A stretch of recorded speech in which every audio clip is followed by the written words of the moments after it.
itu kan yang mahal sekali. Dan itu belum yang paling mahal, tapi gue punya solusi. Kalau lo belum bisa beli rem yang mereknya seperti yang dimaksud, triknya gampang.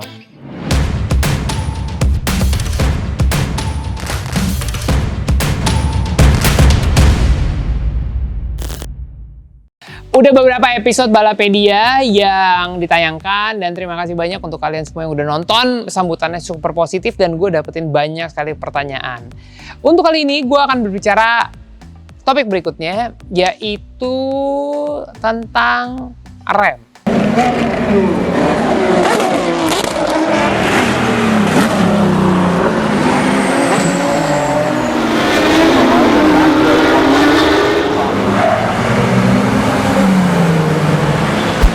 Banyak orang mengecilkan, yang penting mobilnya kencang lah, rem jarang dipakai, ini belakangan aja.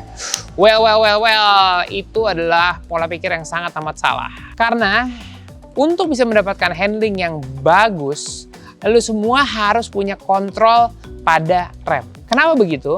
Karena rem ini mengatur sekali balance dari body. Kalau lagi belok, lu harus ada weight distribution yang dipindahin ke depan, atau mau di belakangnya mau di sliding, atau mau masuk tikungannya patah, itu semua karena rem. Ketika lu ngerem, lu tuh merubah gaya gravitasi dari mobil yang narik ke belakang jadi pindah ke depan. Nah, ketika semuanya udah pindah ke depan, weight transfer pindah ke depan, artinya ban depan mulai dapat grip. Kalau ban depan mulai dapat grip, belokin ke kiri, ke kanan, ke kiri, atau kemana pun itu terserah. Dan itu dibutuhkan rem yang bagus. Nah, kriteria rem yang bagus tuh apa? Apakah remnya harus gede banget? Atau kalipernya harus besar sekali? Atau pistonnya harus banyak? Atau apa? Kali ini gue akan menjelaskan rem yang banyak dipakai di mobil-mobil kompetisi. Untuk mobil balap, yang paling penting adalah bagaimana bisa konsistensi rem itu ada di setiap temperatur. Masalah utama yang paling besar adalah ketika seseorang punya kebiasaan nyetir dengan rem kaki kiri atau nahan-nahan rem gitu, atau banyak rem. Mobilnya itu kan ada beban. Kemudian ketika bebannya berputar ada friksi. Beban ditambah friksi itu akan menghasilkan panas yang luar biasa. Nah, tingkat ketahanan panasnya itu yang harus bisa diantisipasi. Rem biasa itu nggak kuat. Kenapa? Karena pertama kecepatannya.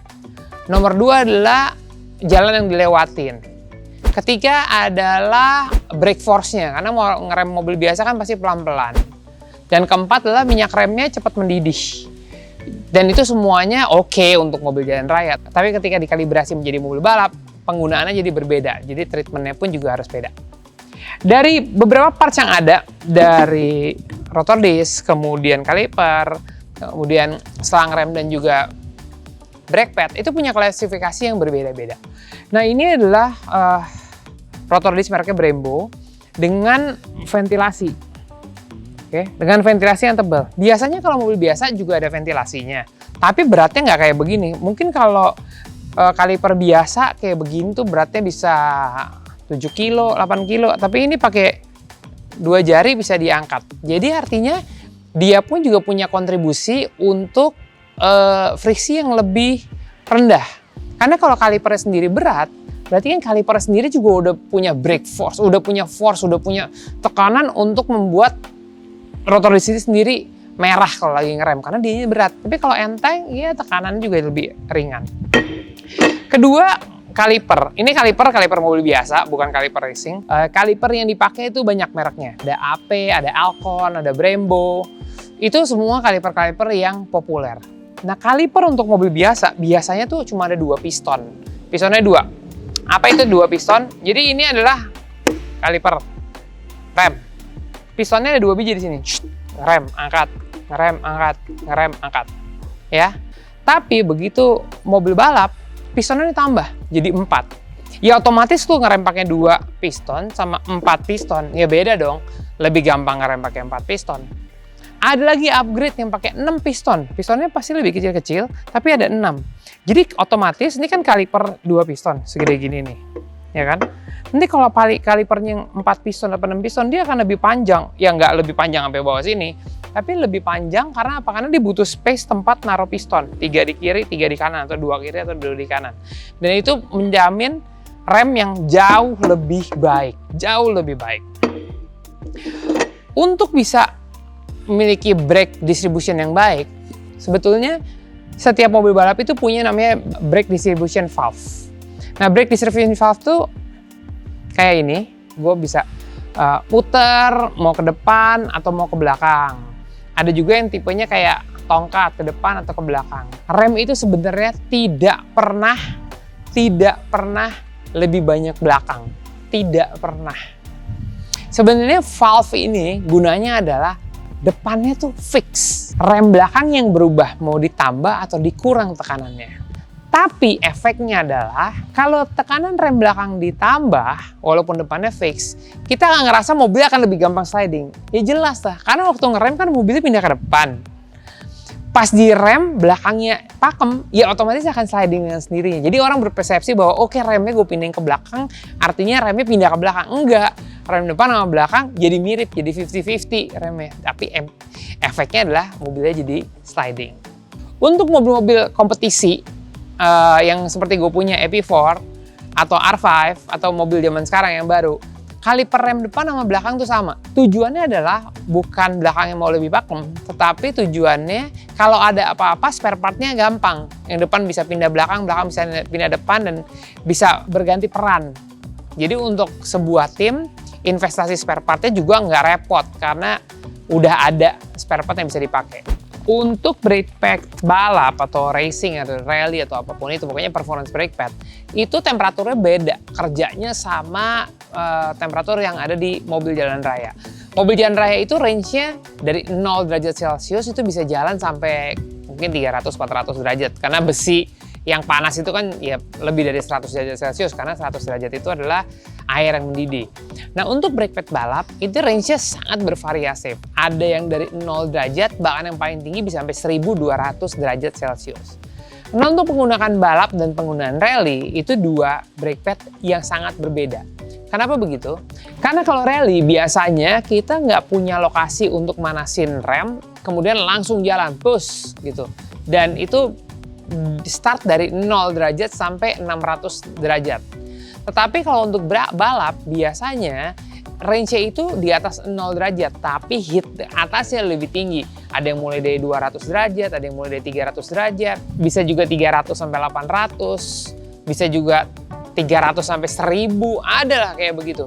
Tapi bahayanya kalau kalian pikir, oke, gue pakai brake pad mobil balap di mobil biasa gitu. Brake pad kayak gini sangat butuh sekali tekanan dari selang rem yang kuat. Tekanan brake pad racing itu perlu didukung dengan selang rem yang memang udah speknya racing, modifikasi. Seperti ini. Ini cuma sambungannya aja, tapi di dalam ini juga isinya adalah braided, besi yang dirajut.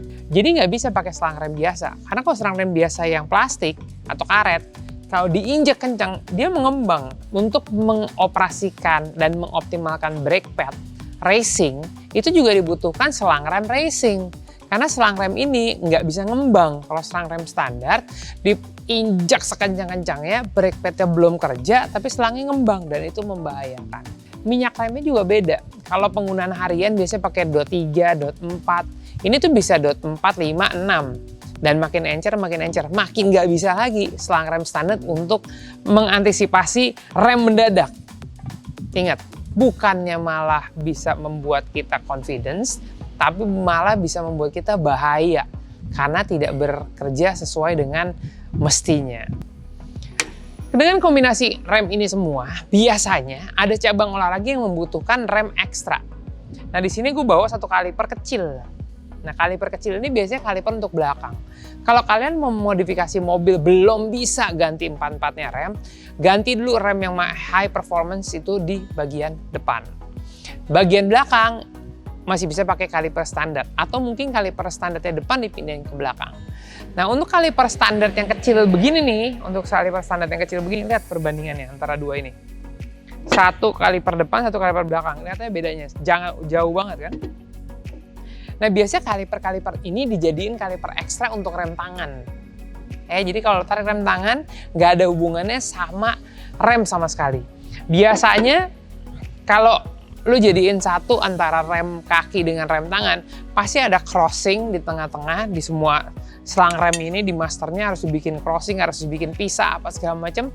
Itu jadi bisa berpotensi untuk mengganggu sistem rem di mobil itu. Tapi kalau pisahin antara rem tangan aja sendiri, punya master sendiri, rem kakinya sendiri, itu lebih meminimalisir problem yang ada.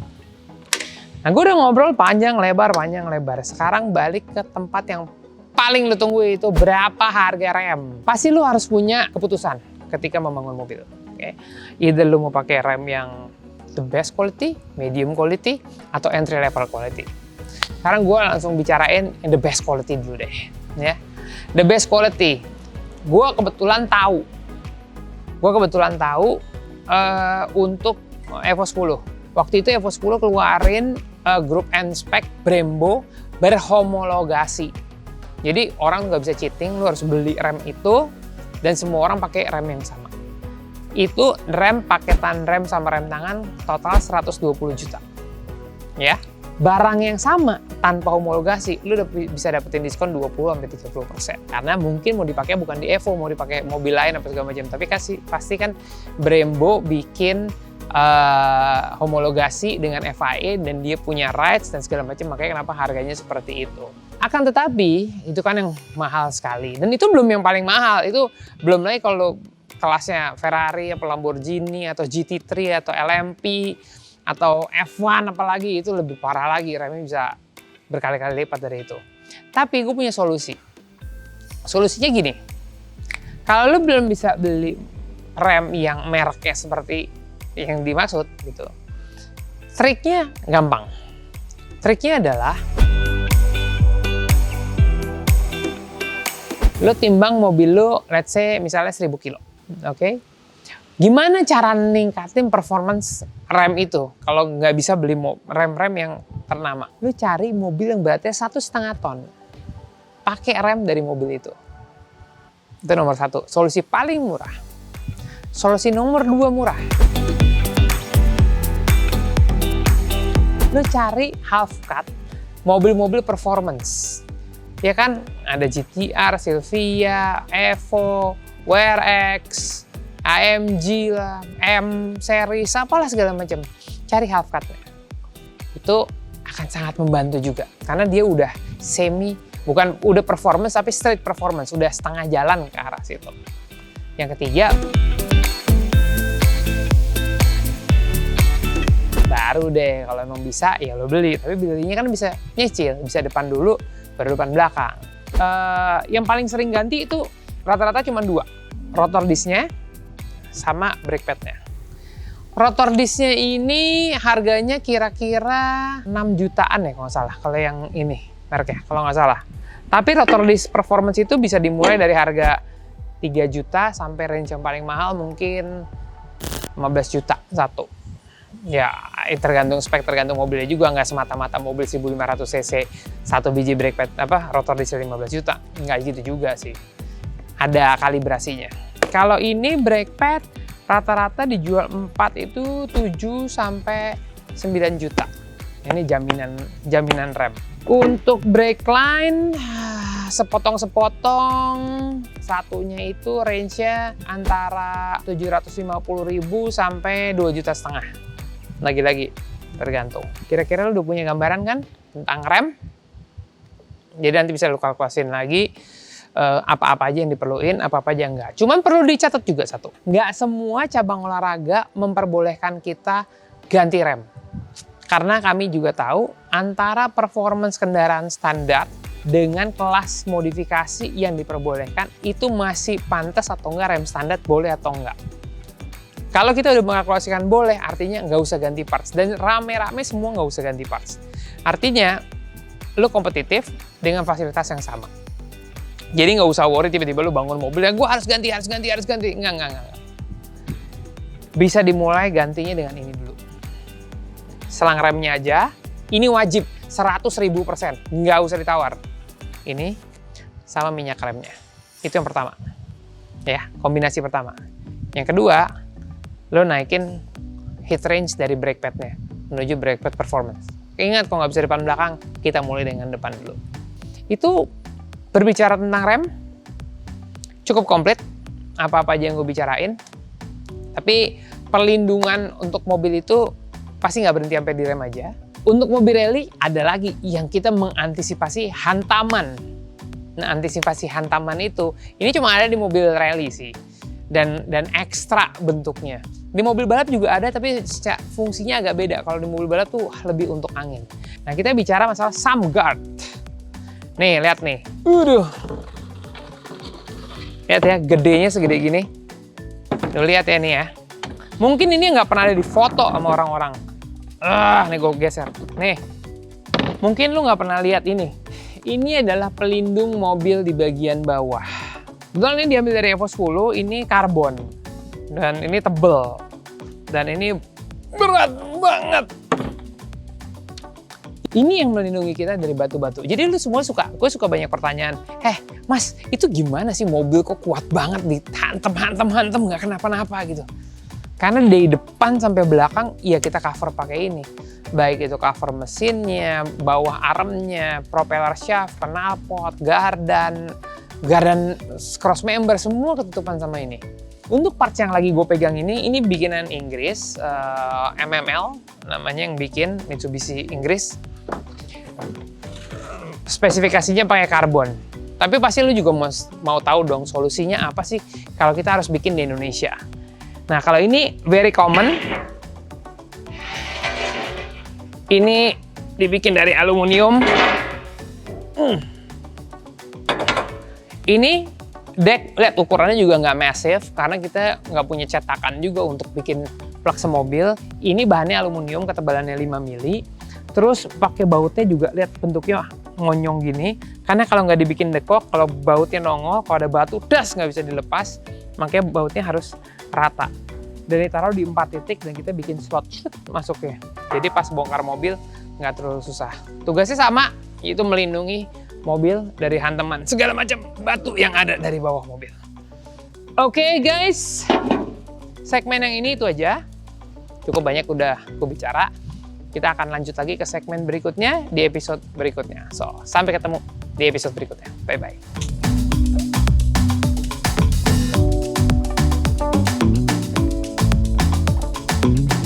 Lurus mas, semua orang bisa, ngaruh sama ban. Jadi kalau orang selalu berpikir, gimana caranya nyetir, kencang, lurus, polos sekencang-kencangnya. Men, kalau lurus, itu gimana mesin lu?